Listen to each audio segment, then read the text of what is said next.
Good afternoon from the Learning Council. We're here at TCEA 2017 in Austin, Texas. And we're here to find out what's hot on the show floor in education and ed technology. Have you sort of got a bit of a take on the hot items being talked about? Well, I think the things that are in the forefront are still large-scale rollout programs, one-to-one, either using iPads, Chromebooks. Those are probably the two of the largest ones.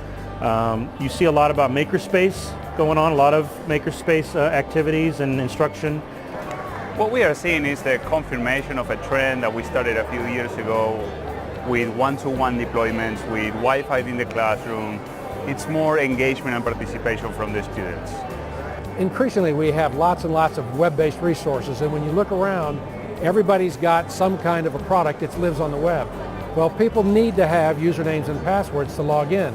But of what value does a product bring if they are not able to log in, they can't remember their username and password? So SSO, or single sign-on, has been a real hot button here at TCEA.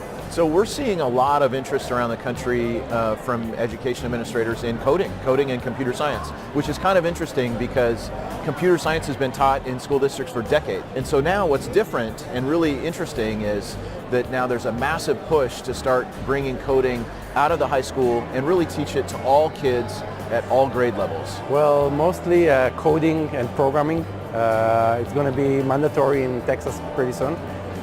So we see a lot of educators want to go into that and to engage their kids in coding and programming and embed that in different subjects, in algebra, in math, and so on.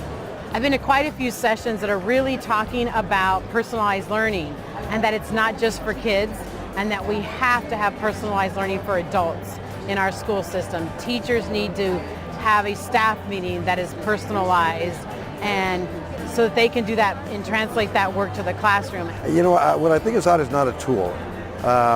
We can always find the latest, greatest 3D printer and all that, but I think what we in educational technology are striving for and are finally seeing is that technology is not a separate piece anymore.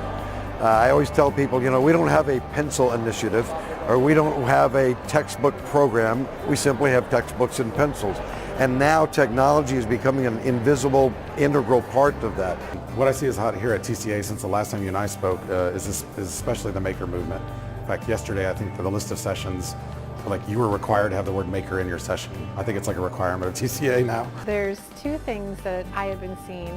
Number one, just the makerspace movement. There's so many great tools and just the thinking around, I think, making and creating is still a really hot thing. And also going hand in hand with that is collaboration. A lot of collaborative digital tools, different learning platforms that the teachers and librarians and even leaders are taking back to their school districts.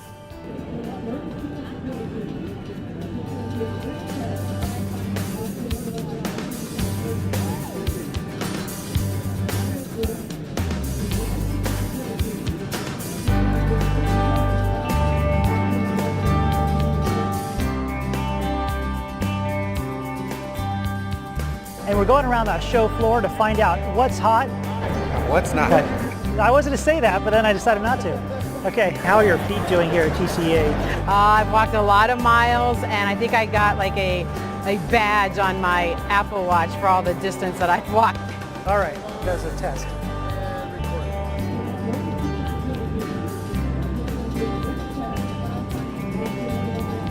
What's hot? What's hot? What's hot? Hot items. What's really hot? What you're seeing that's hot. What do you see that's hot? What do you see that's hot? What's hot? What's hot?